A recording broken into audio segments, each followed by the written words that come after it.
There's Bishop Godbee. Good to see you, my friend. First of all, can you hear me? I like to just do a little tech check. I can hear you absolutely wonderfully, sir. How about yourself? I'm doing great. I noticed behind you, you have displayed a circular challah that and the gift basket that got to you. I'm glad that it got there, and we're blessed to be with you. I want to introduce the conversation just by describing this Shabbat.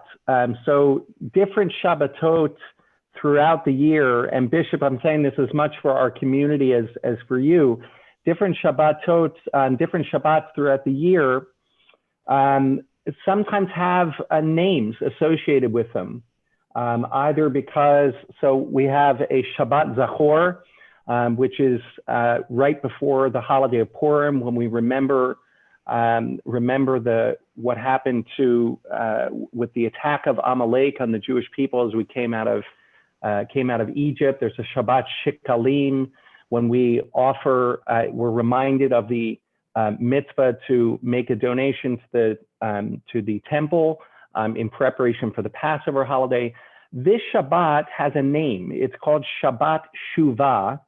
It comes from the Haftarah, from the prophetic reading that we read this morning after the reading of the Torah from the prophet Hosea, who says return. It means the Shabbat of return.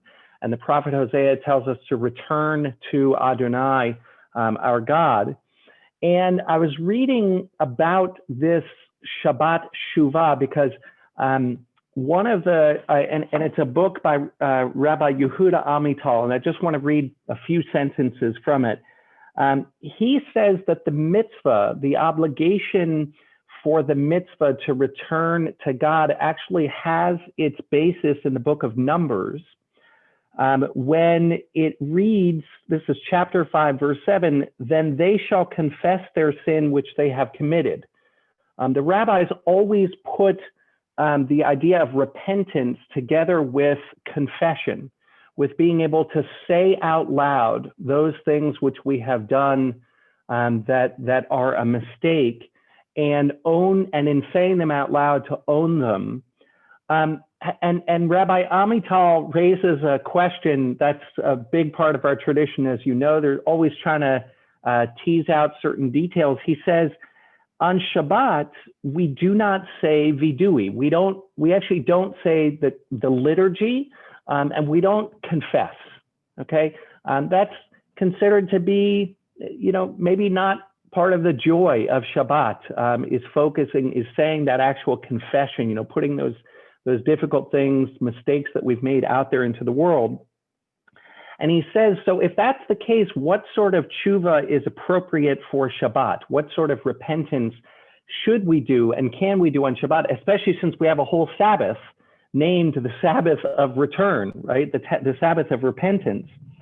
And he says this, he says, it seems that the teshuvah of Shabbat, the return of Shabbat, the repentance of Shabbat, is not undertaken through words, through verbal confession, but rather through self-examination, right?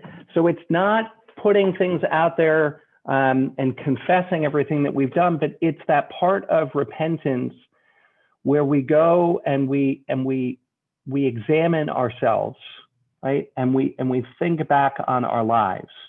Shabbat is certainly a time when we try to be more introspective and we try to consider the lives that we lived and how we can move forward better. And Bishop, I don't know whether you know, we have a tradition, I don't know, over the past few years of inviting different speakers because sometimes, I think it's very hard for us to know ourselves and to just learn from ourselves. And actually, what I find is that my Judaism is deepened and my faith is enriched when I'm learning from other traditions, sometimes how Judaism differs, and also sometimes where we can learn and deepen our own faith from the perspective of others. So as usual, you and I will just kind of talk, but I want to just begin with you and ask you to share with us, what is the Christian take, or not asking you to speak for all Christian people, what is perhaps the perspective of a Black man, not asking you to speak for all Black people of the world, but on how we go about bringing forgiveness and bringing reconciliation into our lives. Yeah, so first and foremost, I want to thank Rabbi Graber for extending the opportunity for us to share with you all. I'm always made better when I have an opportunity to be in fellowship in the company of my Bethel family. Just going through, seeing your faces and being able to partake with you in this morning Shabbat Shavu, Shuva. It's been extremely enriching and profoundly impactful for me. Just to have an opportunity to see your faces and to be able to be with you on today. I've always got to honor and acknowledge Dr. Gutman. He was responsible literally for bringing to me the presentation of Adonai, for him to see his heart towards me in the Bethel community and in the relationship that I'm able to share with Rabbi Graber. It has been one of the greatest resources and tools that I have in my life. I'm probably the only Black African-American bishop that has a rabbi, and that rabbi is Rabbi Daniel Graber, and I am just better because of him.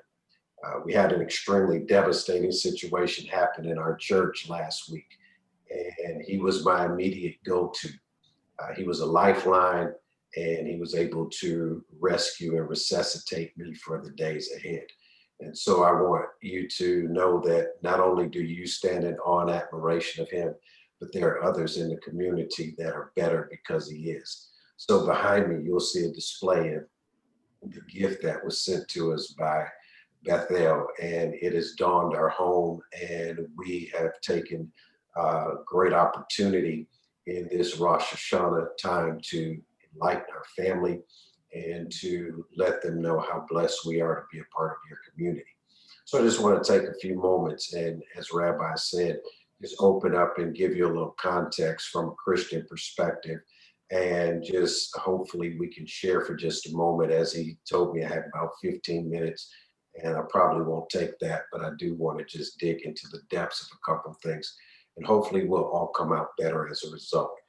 Of course, I want to acknowledge Rabbi Steve Sager. He has always, again, been a great resource and a tool.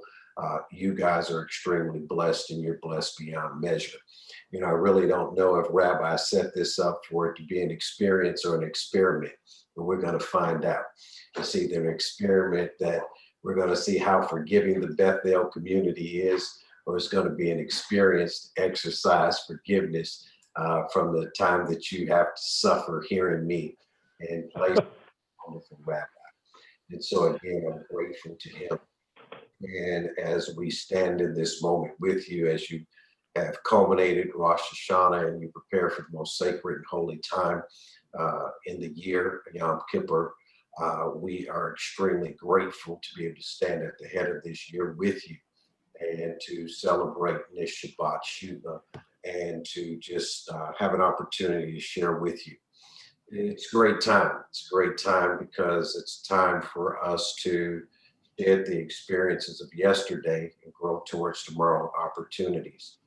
A chance for us to really do what we say and what we're going to talk about in this moment. Talk about forgiveness and reconciliation. It's a great time because yesterday's experiences don't have to define tomorrow's realities. One of the things that I've always found as an African-American man who has had so many times to live in the prison of unforgiveness, that Adonai always gifts me with an opportunity to experience the realities of tomorrow. And I have another chance to hit the mark. That's what forgiveness is. It's one of the easiest things to teach, but one of the hardest things to do.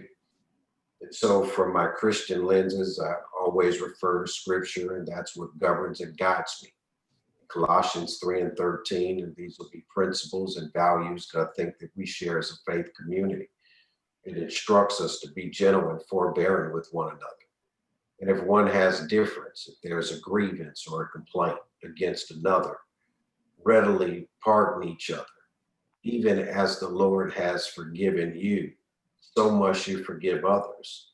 And above all these, love and enfold yourselves with the bonds of perfectness, which binds everything together completely in ideal harmony. These are the words that govern my life. These are the words that take me beyond the context of my color, my upbringing, my social economic status, the limitations and the borders and the boundaries of life. And it helps me live beyond those things that seek to restrain and to confine me to a space that some would allow us to or would want for us to live in. Another rendering of that text, and I think it's very important to read it from Peterson's rendering, and it's a place that sometimes we get hung up. It says, so choose by Adonai for the new life of love. Dress in the wardrobe that he picked out for you, that wardrobe of compassion, kindness, humility, quiet strength, discipline. Be even tempered, content with second place. That's where we get hung up. Sometimes when we talk about forgiveness, it seems as though it is the second chair. And from our Christian context, sometimes, in dealing with the culture of humanity in modern day society, everybody wants to win. And to forgive sometimes means that I have to take the back seat. As an African American man, last thing I want to have to do sometimes is take the back seat, to take the second chair, to come in second place. I have to learn through my faith how to grow into a space where it's okay to want to reconcile and forgive rather than to win. Our desire to win sometimes causes us to forfeit an opportunity to forgive. And so we have to learn how to balance the two, because unforgiveness is a prison and forgiveness is the palace. Reconciliation then becomes the bridge that frees us from the prison and takes us to the palace so that we can restore relationship. This is a time for us not to just, as Rabbi said, assess outwardly, but for us to look inwardly, an opportunity for reflection and introspection, not simply to identify who violated us or who's the person who's missing the mark, but for us to see within ourselves where we missed the mark. And so daily, again, my Christian context calls me into reflection about where's Ronnie, not where's the bishop, not where is the preacher, not where is the person who occupies a position, but where am I? Is the question that was asked Adam in the garden when he fell. Where are you? Not so that I can harm you, not so that I can be against you, but so that I can reform you and refashion you, and so that I can reinstitute you back into the place that you fell from. And so as a Christian, I'm constantly searching my heart and searching myself, seeing where I missed the mark, so that I can be restored back to that rightful place, and so that I can exist to display the presentation of Adonai in the earth. Because we are his creation, and if we are his creation, then certainly we are presentations of his greatest ideas towards us. That is why it is imperative for me as a Christian to center my life around this idea of forgiveness and reconciliation. It is so that I can restore that image in the earth, so that as people encounter me, they have an encounter with the heart of the one who created us all. And so this is a time for us to inwardly reflect and assess. One of the sacred scriptures that I go to is Matthew 22 and verses 36 through 39. It's important for us again to understand the theme and thread that is interwoven, because the words that Christ speaks here are the words that are taken from Deuteronomy 6:5. He speaks and he takes words from Leviticus 19 and 18. And so again, the commonality in our faiths is that it aligns us to the act of forgiveness and reconciliation. And so he says these words, and he's asked the question, teacher, which kind of commandment is great and important in the law? And he replied to him, you shall love the Lord your God with all your heart and with all your soul and with all your mind. This is the great and first commandment. And the second is like it. You shall love your neighbor as yourself. As a Christian, I'm always mindful to understand how I love myself before I can ever love another. So if love is a standard here for how I treat others, then forgiveness is an earmark for wellness within the believer. So for me as a Christian, I can measure my own personal wellness by my ability to forgive. Because if I can only love to the level of self, then I can only forgive to the level of my own personal wellness. That is why, as Rabbi said, that introspective moment is so important, so that I am well, so that I have an opportunity to put and position myself in the midst of humanity as someone who is healthy and whole. And the more healthy I am and the more whole I am, the more apt I am to give myself to forgiveness. So this again is a time of great celebration. And one thing that I've learned is you can't celebrate and you can't applaud with your hands full. Many of us have been to great performances, and one of the worst things in the world is at the end of the performance when you have the program in hand and phone in the other hand, and you try to give an applause to celebrate the performance that you've seen. You immediately understand that in order to applaud, in order to celebrate, you got to free your hands. And so as we stand at the culmination of Rosh Hashanah, and as you enter into one of the most sacred and holy times of the year for you all, it's vitally important that we free our hands, that we free our hearts, and that we free ourselves to really enjoy the celebratory moment of life. How can we enjoy that when we're weighted down and our hands are full with malice and unforgiveness and grievance towards another? So as a Christian, I'm always conscious that I've got to free my hands. I want to enjoy this life that God has gifted to me. I can't do that living in the boundaries of my color and the context of how someone has treated me. But it's my opportunity now to, again, be an expression and an image to them as to why it's important to understand that I too am made in image and likeness of Elohim. And so it's in this moment that we get an opportunity to examine the offenses. You know, as a Christian, I'm always trying to examine where is the offense. Because one thing that I've learned is that an offense is a fence. You guys have it written in Joshua 6:1-27.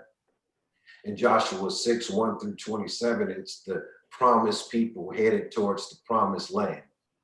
But they come across this place called Jericho. Jericho has walls around it. Jericho's walls have to come down in order for the promised people to make it to the promised land. That says that life is always offering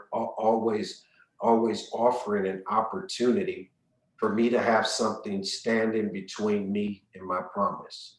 A lot of times that's the offense. It's the wall that's built around the thing that has to come down in order for me to make it to the promise.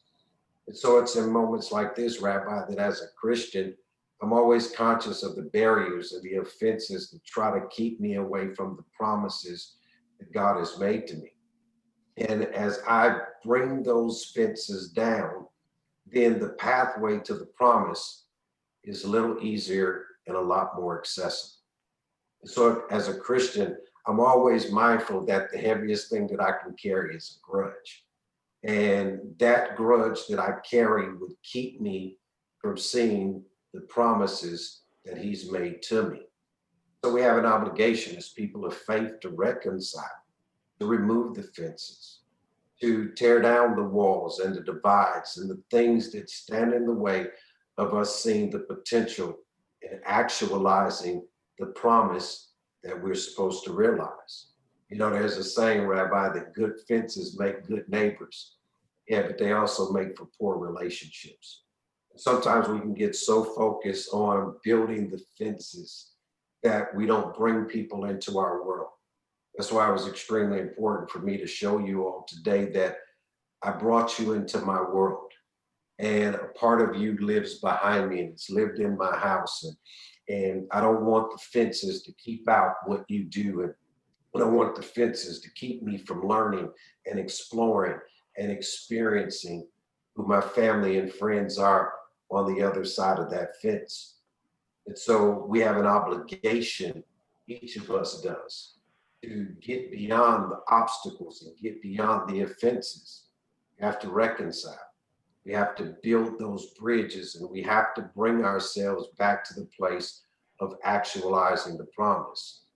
So to the moments that I find myself at variance and friendships have been fractured and disagreements have built walls and enmity has come between me and people that I'm called to bring forth the expressed image of my creator into the earth.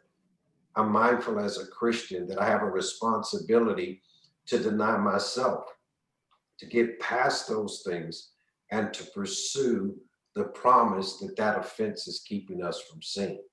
For too long, our communities have allowed difference and misunderstanding and mishaps and misrepresentations of who we are as a people to keep us separated.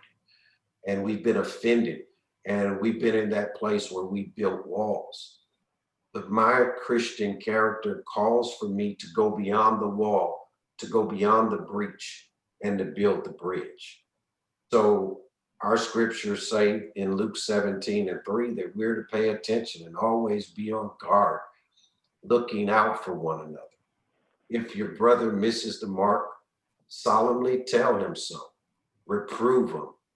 And if he repents, and even if he does it again, we're obligated to forgive him. Check this out, not just 7 times in one day, but 7 times 70.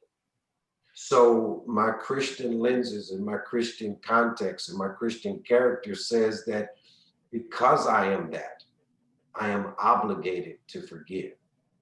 And so we have an opportunity here. What are those opportunities? Number one, we have an opportunity to grow with Adonai. We have an opportunity to grow with each other. And then we have an opportunity to grow as people.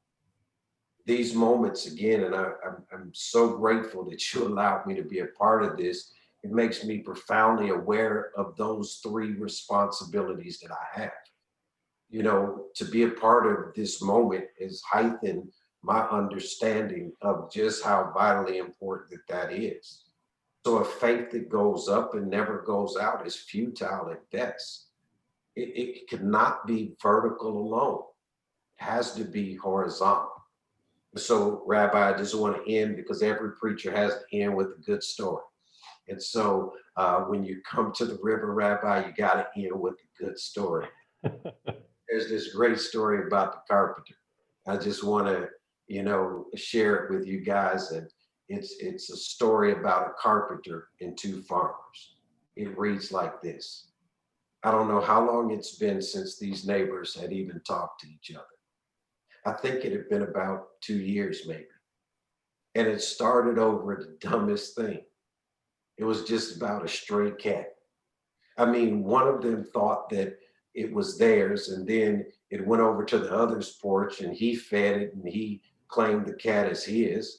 And they began this great feud and this great fight because each of them had claimed this stray cat. The other farmer took it in, and then the cat would go to the other farmer and he'd take it in. And they got into the greatest dispute about this cat. They even just quit talking at some point. And one day there was a traveler that came through looking for work. And the farmer said, well, yeah, I got some work that I guess you could do for me. And he said, what do you do? He said, I'm a carpenter. He said, okay, great. That's perfect. I got some work for you. He said, you can see that house across the field. Well, that's my stupid neighbor. He took my cat and he dug a trench between his property and mine. And I tell you what, since you're a carpenter, if he's going to separate us, I want you to do a greater job. And I want you to build a fence that will show him that our separation is complete and final and it is concluded. And so the carpenter said, okay, that's a good idea, but I don't have enough wood here for me to build the fence. So how about you go to town and get some wood? The farmer went to town to get the wood, and the carpenter, instead of building a fence, built a bridge. When the man came back from the town, he came back with his truck loaded down with wood. He looks over into the field, and instead of seeing a fence, he sees a bridge. And then he sees the other farmer walking across the bridge onto his property saying, I never thought that you would have the courage to reconcile our relationship. So if you can build a bridge, I want to remove my offense and extend myself and become your friend again. The farmers, they laughed and they talked about how stupid it was for them to have fallen out. They repaired their relationship and they both went back to being friends. The moral of the story is that there are three types of people. There are grudge holders, there are ditch diggers, there are bridge builders, reconcilers, and people who forgive. The question is, which will we be? Will we be the ones who hold grudges? Will we dig ditches to separate and divide? Or will we build bridges and will we reconcile and will we forgive? Will we be the farmer or will we be the carpenter? So I want to be the carpenter. That's why I'm a Christian, because I want to be the one who repairs the breach, the one who rebuilds the city. And that's who we are. And that's what I remind us today, Bethel, that we are repairers of the breach. We are rebuilders of the city. Our history is replete with the examples. As we embark and upon the head of a year, may we embrace our opportunity to grow with Adonai, with our community and within ourselves, as we realize that we each are called to build bridges. By freeing ourselves from the prison of unforgiveness and by walking the bridge of reconciliation, may we find the palace of friendship again, so that we can see the presentation of Adonai towards each of us. May we have the courage and the faith to find that place in the coming year. May we do it through prayer, acts of charity, and may we seek repentance and ask Adonai for his forgiveness. That's how I live as a Christian right now. Thank you, Bishop. Such a beautiful, beautiful message. Such good reminders. In the spirit of our congregation and just our relationship also, I want to just ask some questions and engage in a little conversation. And maybe we'll take a couple of questions from the chat too, if I can multitask like that. But for now, and a lot of people are chiming in the chat just with gratitude. And, you know, Ronald, I want to say to you that, you know, I remember the trip that we took together. And by the way, there are other, you know, Black, you know, preachers who have a rabbi, because we went with 6 other rabbis and preachers, so you know that. But you know what? Here's the question I want to ask you. There's a Jewish thinker named Cynthia Ozick who says, she says, forgiveness is pitiless to the victims. And that phrase, when I read it, has always haunted me, because she's pointing to the danger of requiring someone who's been hurt to endanger themselves again. And I want to say that as a person who is white in our society, I stand in awe of, let me just, instead of speaking in broad terms, I'll just say I always stand in awe of you, because, you know, you didn't bring this up, but the Black community has just the past couple of days suffered what in my mind is another injustice in a long line of injustices. And in some ways, you know, I want to say that to, you know, I worry about forgiveness, you know, being given too quickly, because I never want to make a victim into a victim again. And yet, like, I also don't want to put people in a prison of unforgiveness, as you said, right? That anger just hurts all of us, and you know, it pitches people into a box, right? Where it says, you know, this is, you know, you are, you know, totally your victimhood, which is unfair and not helpful either. And so the question, that forgiveness is heroic to me. And I just want to tease out with you, you know, how do you strike that balance between not imprisoning yourself in that prison of unforgiveness? And you know, I love the Jericho reference, because of course Joshua blows down the walls with the shofar, right, which we sounded, you know, a week ago. So we're you know, completely right. So we need to tear down those walls, and yet, you know, it's important for us not to re-victimize victims, right, and to not put people into a place of and to not have forgiveness become a tool, God forbid, for oppression.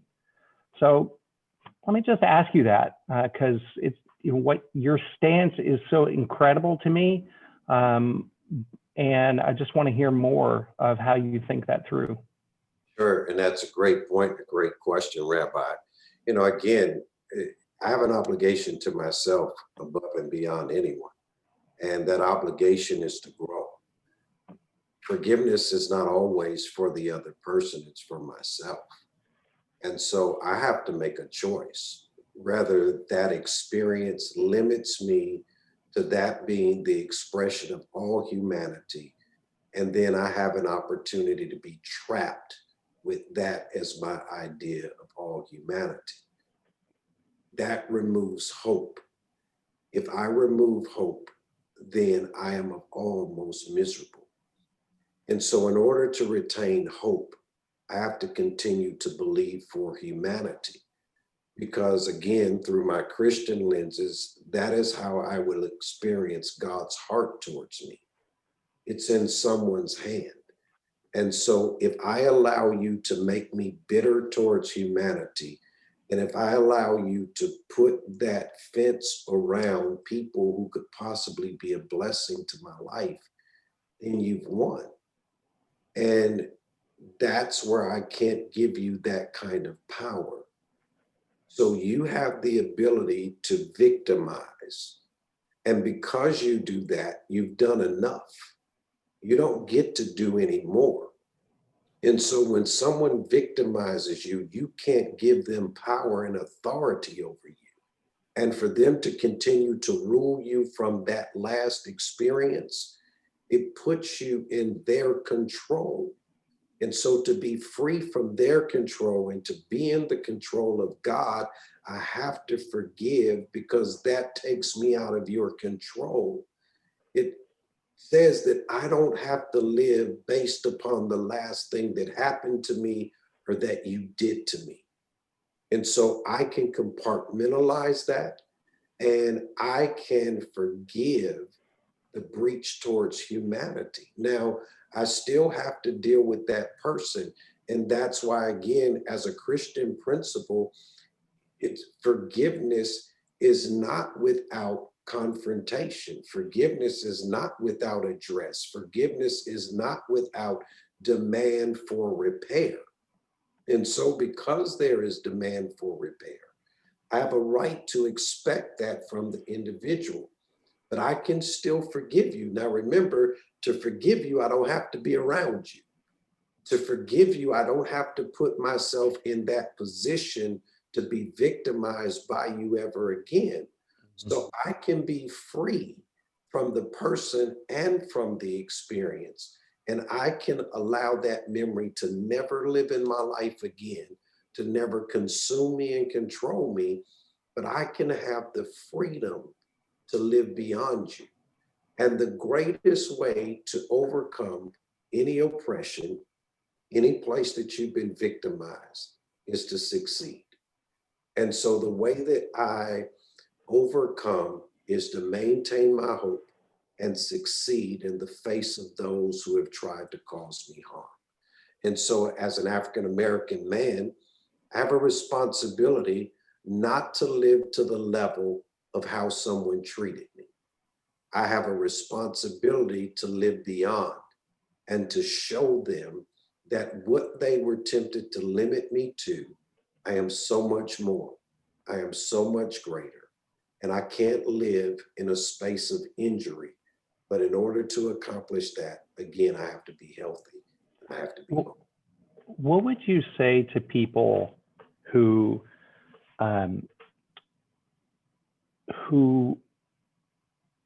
would say, you know, right now, on the one hand, don't live to the level of how people treat you, but hey, wait a minute, there's a war going on, right? There's a battle for justice, and you know, we have to, you know, we have to use those tools, or we have to participate in that, and that to not do so is an abdication of what our duty is in that moment. Sure. Yeah, and again, it's not abdication, it's obligation. And so we're not talking about retreating. We're not talking about tucking tail and running.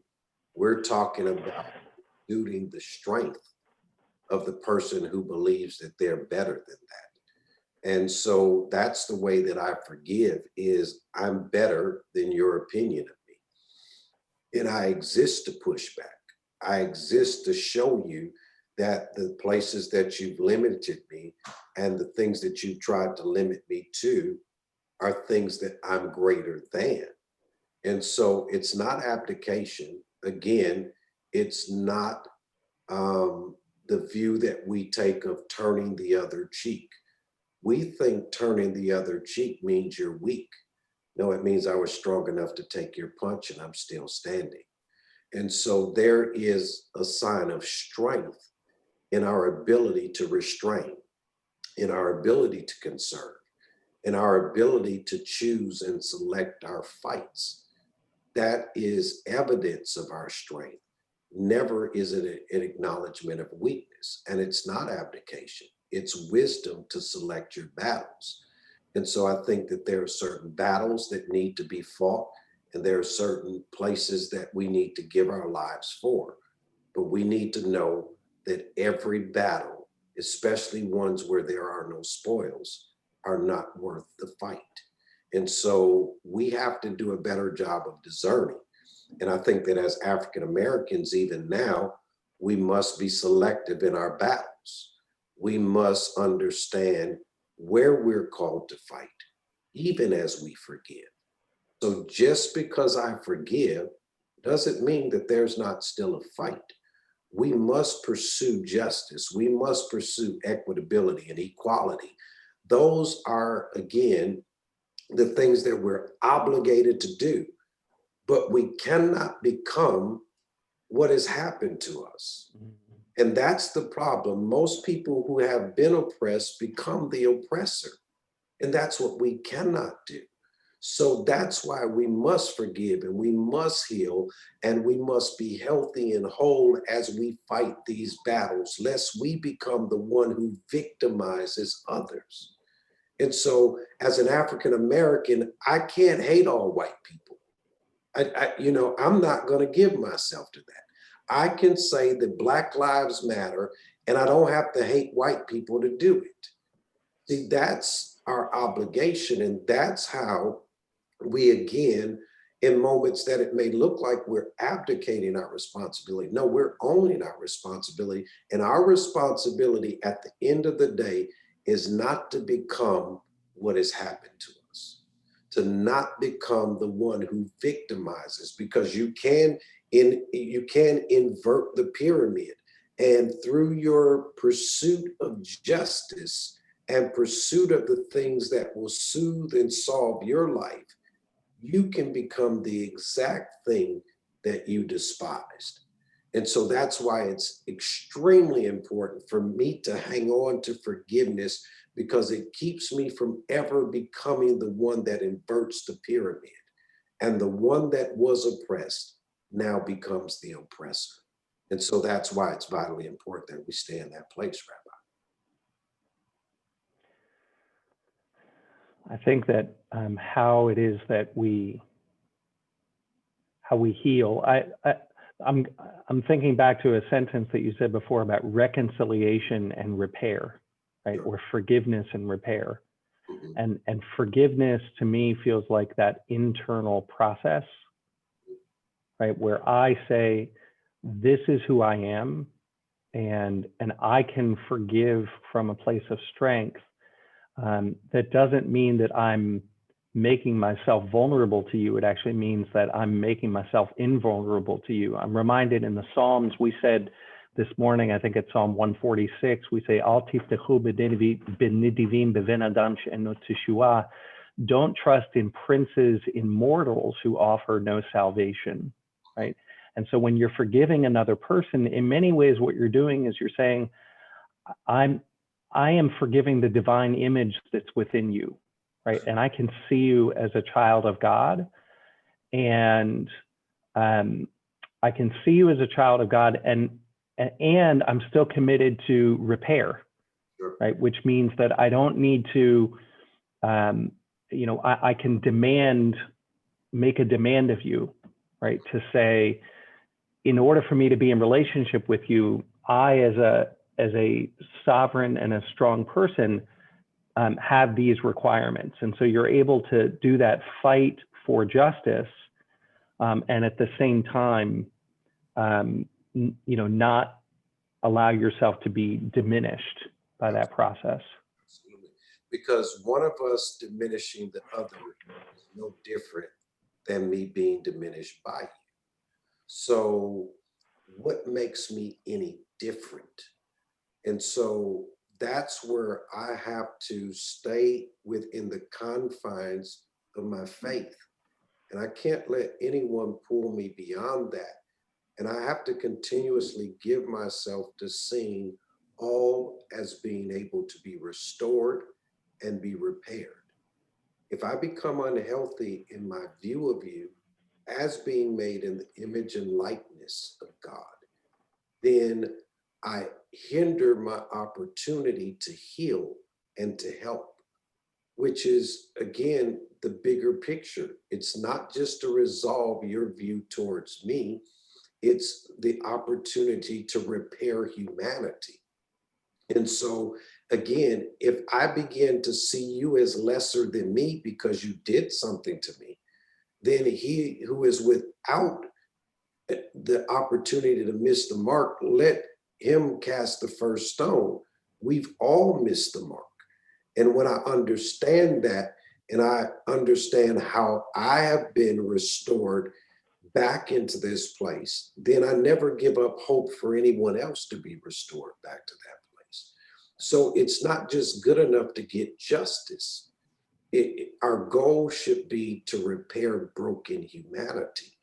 And the only way that we get an opportunity to do that is for people to see themselves in a healthier place. And so when someone breaches and violates me, it's again because they don't have a healthy view of themselves. It's because they're not clear. And if I'm clear, I can still provide for you a healthy image of what a whole and healthy person looks like. And so when we battle racism and we battle these divisive things that come against us, we must understand that's not the person. If the person could ever get a better view of people, then we could transform the mindset of communities. And that should be what our faith drives us to do. Again, that as I grow inwardly, it gives an opportunity for somebody else to be challenged to grow inwardly. And so whenever I see moments like this, Rabbi, I'm hopeful. You know, I would love to join in with this is the worst time in America. No, I think this is the best time in America because we have an opportunity to right our wrongs. We have an opportunity to actually reconcile the things that we've ignored, the things that we've acted like weren't there. We get to challenge it. We get to confront it. And you can't change anything without a challenge. And so Oh, for no. believe we can change something without a challenge, it's just not going to happen. Well, I'll share with you something that that I said on Rosh Hashanah, and then I want to finish up with a question for you. Something that I shared on Rosh Hashanah, Rabbi Sager gifted me a beautiful poem in which the poet seemed to say that there's very little difference between health and sickness. And as I thought about this time, you know, in America, part of what I shared with our community is that in some ways, even though this summer has been extremely difficult, there's something much healthier about it because there's a lot of questions, a lot of struggle, and a lot of discomfort that are, in my mind, just bringing to light issues that the real sickness was not talking about them and not being engaged in them. The question I want to end with you about is, so the Yom Kippur, if in Leviticus, I should have this at my fingertips, I think it's 16, but don't trust this, Rabbi, ask somebody else. It describes, we're going to read in the Torah portion, in the Torah reading on Yom Kippur, about the ceremony that Aaron undertakes to cleanse the Holy of Holies and to find forgiveness for the Jewish people. And what most scholars will tell you is that we now treat that as a very individual experience, but what that was actually a very national experience. It was a ceremony that was designed in order to cleanse not only the Holy of Holies, but also the people, the Jewish people, the people of Israel from a year of sins and from a year of mistakes. And I want to just dream with you for a second. Can you think with us about what would it look like for the United States? Let's not talk about the whole world, right? We'll get to the whole world another time. Or maybe just Durham, you know. But I don't know whether, you know, maybe I don't know if it's a ceremony, right? But what might that look like, right, for us to be able to go through some sort of experience that allows both, you know, that allows all of us to come through on the other side of it with a sense of forgiveness and hope and possibility. What do you think we need to do? Sure. And again, Rabbi, I said it before, I'll say it again. It looks like us.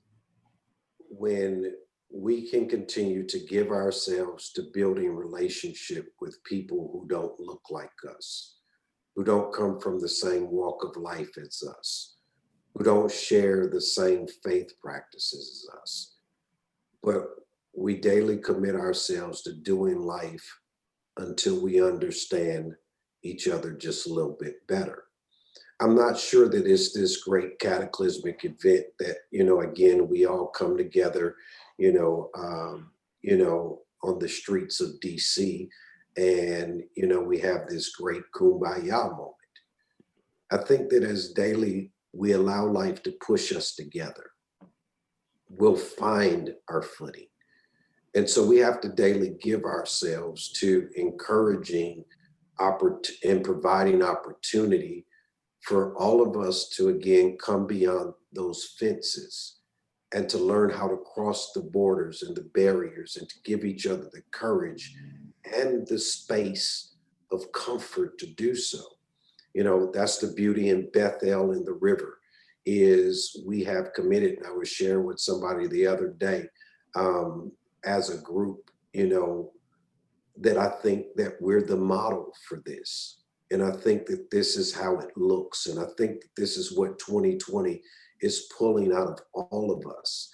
And that's the beauty. We see children now who only existed on their phones, craving for community again, craving to come back together and to be with someone, to touch someone, to hold someone, to be amongst someone.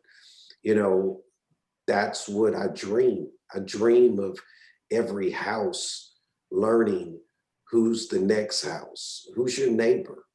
Again, until we know who's next door, what difference do it make who's downtown? What difference does it make who's across the city if you don't know the people on your street? So I challenge each of us today, go knock on a door, tomorrow, go meet someone around the block, stop at the corner store and don't just pass by the cashier, but ask them their name, get to know them. Something very unique in Christian scripture, Rabbi, Legion has an encounter with Christ, and everybody mysticizes this text, and Legion was full of demons, and people roped him and fettered him and chained him and put him outside of the city, and he lived amongst the graveyards, and every time he would break the fetters and break the chains, and Jesus comes to him and heals him. But here's the piece. You know why I believe he healed him? Because the first thing he asked him was, what's your name? For the first time, somebody wanted to know the person and not the problem. For the first time, somebody wanted to know who was beneath the scourge and beneath the trauma, beneath the tragedy. There's a person in there.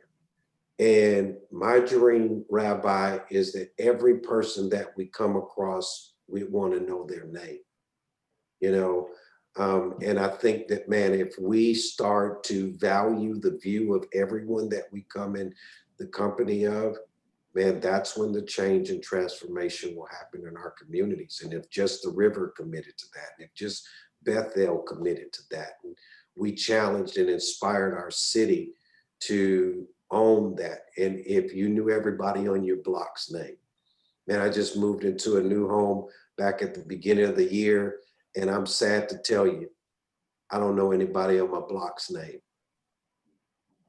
That's the problem. That's the problem. And when we want to be intimately involved in the life of those who are on our block, when we start in Judea and Samaria and go to the uttermost parts of the region, then that's when we'll reach the uttermost parts of the region. But it begins at home. It begins on your block. It begins in your neighborhood. And when we have done something there, then we can do something beyond there. Bishop, I want to say to you, I think that especially during this time, when we see somebody else coming, we go to the other side of the street, right? Because we're living in a time, and we have to wear our masks, and we have to, do all of these things to keep us safe. But we can never let those things stand in the way of getting to know each other. And I also think, something you said to me the last time we talked is is that we have to be intentional about it. And I'm grateful to you for accepting this invitation. And I hope that more and more people who are listening, and I know Rachel and Ruth are doing some great work. We had some plans that fell by the wayside, but we've got to do more and more work to be intentional about having our communities get to know each other, and just know each other's names, and to love each other and care for each other, and certainly in our city, we've got work to do. I want Bethel to know that a couple of days ago we have a store of food that's in our Friedman Center, and there's the Walltown Pantry is doing food distribution, and that's right here in Trinity Park. And we had some of our members come. They need volunteers all the time, and of course we're spread out all over Durham and Chapel Hill, and there are people who are listening from New York and other places. But wherever we need to make communities with Bethel and the river, and we need to make communities literally in our physical neighborhoods. And we need to make communities wherever we are, and making community means finding somebody else's name. It's very easy to other somebody who's anonymous, but when you know somebody's name, you're given the gift of I think seeing the image of God in them. So everybody, as we head into Yom Kippur, a day of forgiveness, I urge us to find that compassion. The compassion, which doesn't mean hurting yourself, right? It doesn't mean placing yourself in harm's way. It means knowing that you are the child of God, and there's nothing invulnerable. There's nothing vulnerable about you, that piece of us can never be hurt. And from that strength, we're given the presence, we're given the possibility of going out and bringing more love to the world. So Bishop, we wish you Shabbat Shalom. And we're grateful. There's a lot of love for you in the chat. We're grateful for being our teacher on this Shabbat, and as we enter the day of forgiveness. And I want you to know, in person, you'd be welcome to come. We're doing everything on Zoom, but you are always, as Stephen Jaffe just put in, you're always welcome in our house. If you ever want to join us on Zoom for some of these services and the whatnot, you're always welcome. And we wish only blessings and goodness for you and your family. Absolutely, my friend. And I love you, man. I am so grateful for you. My family loves challah bread. Yeah, you got to eat that challah bread behind you. It's going to go stale, buddy. Trust me, it's been rightfully preserved because we're all about to partake. I told you, I do this on purpose, man. But here's the point, and I leave you guys with this. In order to enjoy the bread, it first has to be broken. We must never fear the beauty of brokenness. Broken is beautiful because then someone can enjoy. We cannot be afraid. We cannot be afraid to be hurt. We cannot be afraid to be wounded. Our forefathers have been broken. Our patriarchs and matriarchs have been broken so that we can experience something beautiful. We may lose in moments like this, but generations will gain. We may be hurt, but others will be helped. And that's the paradox of life. And that's what makes life so beautiful, that in our painful places, we get to experience something beautiful and pass it on. So I told my congregation, I'd rather die for you than to be away from you. And if being around you kills me, I'll die in this moment. Some things are worth dying for. And as we all leave this moment, let us forever be mindful that some things really are worth dying for. And before we lose ourselves and before we lose community, let's commit ourselves to giving ourselves for each other. Rabbi, I'd die for you, man. You have put yourself in harm's way for me. I admire your courage. I admire the courage of the Bethel community. You all stand as giants in my eyes. And I'm extremely grateful that I've been given the gift of people who will put themselves in harm's way. It's not popular what you're doing today. I mean, let's be honest. It's not popular what we're doing today. But if we will continue to commit to being broken, someone will be blessed by our brokenness. So thank you for your courage. Thank you for the time today, Bethel. And thank you, Rabbi, for being my friend. Thank you, Ronald. I hope only to live up one day to the many blessings you give to me. So I wish everybody Shabbat Shalom. And I want to add just one more second. Somebody put in the chat, Rabbi Sager spoke so beautifully on the second day of Rosh Hashanah about the brokenness of the shofar. That when we sound that shofar, we sound it 3 broken times.